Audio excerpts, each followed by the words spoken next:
welcome back. Let's wrap up the discussion on, of course, that directive by the president to restrict forex now on food imports. I'm now being joined on the program by Muda Yusuf, who is the Director General of the Lagos Chamber of Commerce and Industry. Mr. Muda, thank you very much for joining us on the program.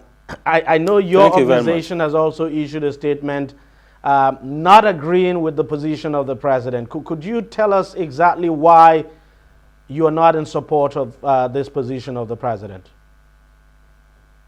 Thank you very much. We are not totally against the position of the president because we believe that this economy needs to promote the ideas of self-reliance so that you can create more jobs and also ensure increased value addition.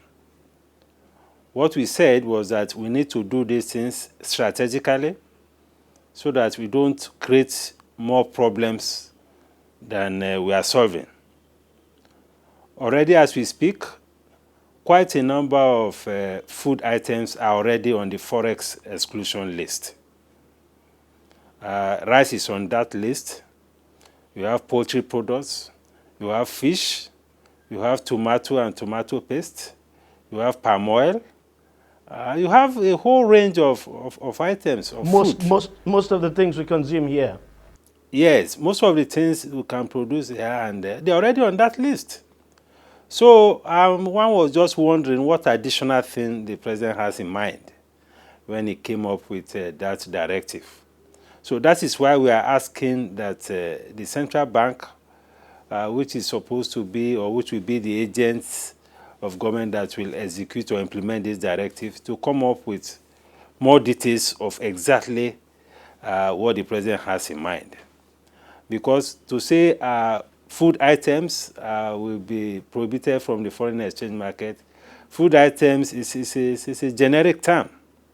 And for those in business, this needs to be further broken down. We need more details. We need more specifics, especially in terms of defining the HS code of the food items that will be affected.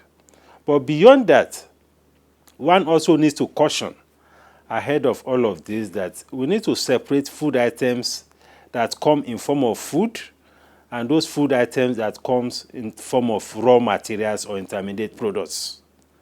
A good example is wheat. Wheat is used for the production of flour. And flour is used for the production of bread. It's used for those who are producing indomie. Who are producing noodles. Those who are producing pasta, those who produce biscuits, those who produce all sorts of confectioneries. In wheat production anyway. Yes. So in terms of wheat, we have the capacity to process the wheat. We may not be growing enough wheat domestically. We still import a lot of wheat, but we have the capacity to process it into flour. So if we are touching something, if we are including something like wheat, it's going to create a whole lot of social problems. Because bread, for instance, is consumed largely by the common people. Bread is a staple. Then we also have things like raw sugar. We have a lot of sugar refining industries here.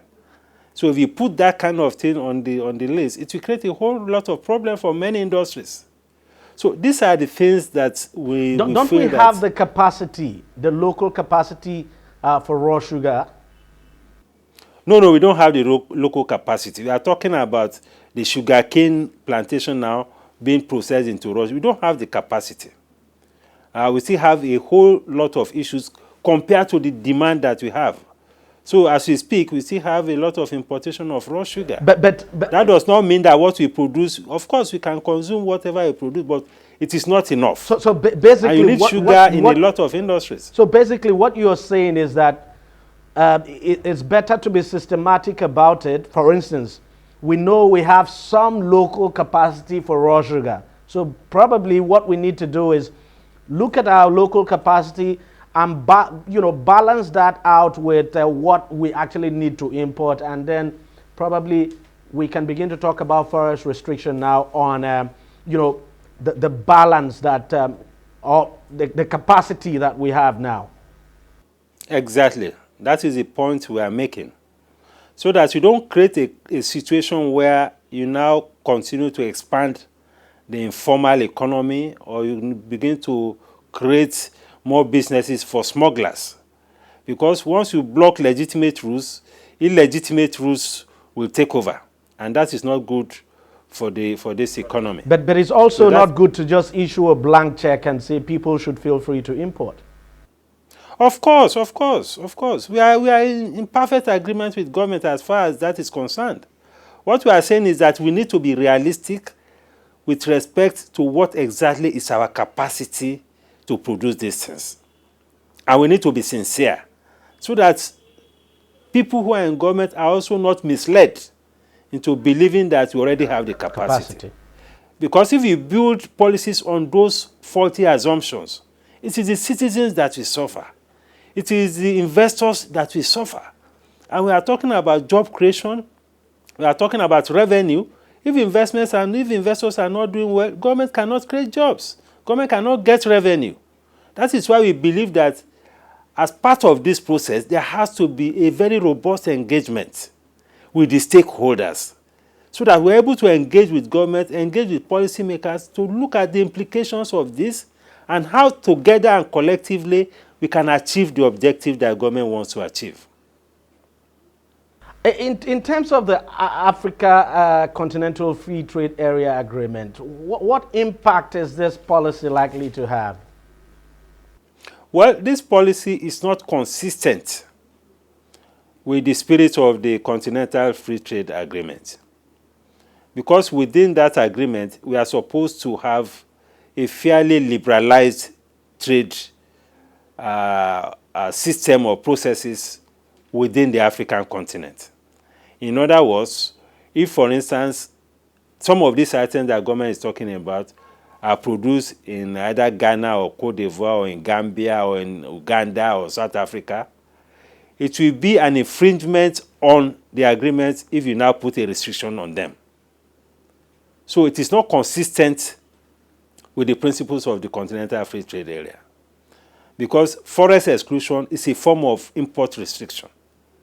And that will not be consistent. In fact, it's a contradiction of the Continental Free Trade Agreement that you just signed. But what is important in all of this is that government should concentrate on building a competitive economy. We should concentrate on building our productive capacity to be competitive. We should be engaging the stakeholders to know what exactly are their problems and what we need to do to make sure that their cost of production is reduced. Because it's to actually make sure that their quality is enhanced. It's actually some of these stakeholders who have actually come out. You know, it's actually some of them who have come out to say, look, we've got capacity in some of these areas, especially in terms of food now, that we've got sufficient capacity, that, you know, the only challenge they have is that you have foreign imports that are coming in that are cheaper and then displacing these local products. You see, these things can be validated. We can get independent people to validate these claims. Even take the case of rice. I mean, it's been touted that we are now already sufficient in rice production. No, we're not. If you do a proper analysis, we're supposed to be sufficient, self-sufficient by sometime next year. No, even so, there has been claims in government that you're already self-sufficient. And yet, if you visit the marketplace, close to 30 or 40% of the rice you have in the country are small good rice. So we need to relate with the reality on the ground. If the government wants to, if it doesn't be, I mean, there are ways of doing it. There are ways of validating some of these claims, so that we don't build our policies on wrong premises. That is very important. So as a private sector organization, we are committed to the principles of self-reliance. We are committed to the principles of local value addition.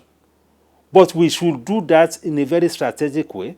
And we should do that based on informed evidence, empirical evidence. So that we don't create dislocations for investors.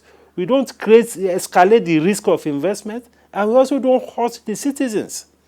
Because if policies are based on wrong premises, it is the citizens that suffer ultimately. Because they pay more for things, this will aggravate poverty and all of that. So that is why we are canvassing, or we are urging government to tread with caution on things like this, to do its homework properly, and to also make clarifications so that we are sure exactly what component of these policies or what component of these products we are targeting for purposes of policy. I can tell you that even as we speak, the 41 items as presented by the Central Bank of Nigeria is creating a lot of confusion between investors and the banking system.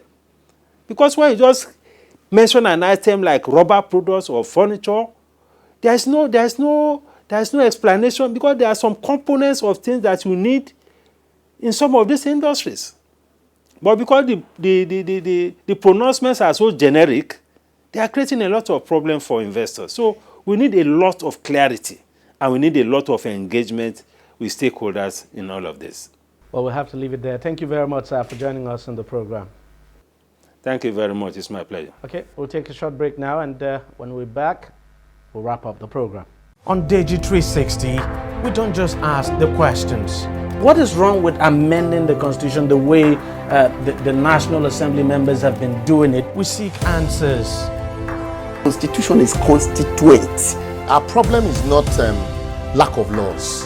Our problem is lack of the willpower to implement our laws. Answers that provide clarity. While we negotiate, we should try to make it a point that the girls must be complete. The clarity you need to make informed judgment so that you can make the right decision and take action. People are saying it is you politicians that are responsible for this, that you are the reason why this is happening. All these dollars that call themselves governors in this country. I wish we had people like Tony at the National Assembly. God forbid that I go to join that panel. Deji 360, providing clarity to issues.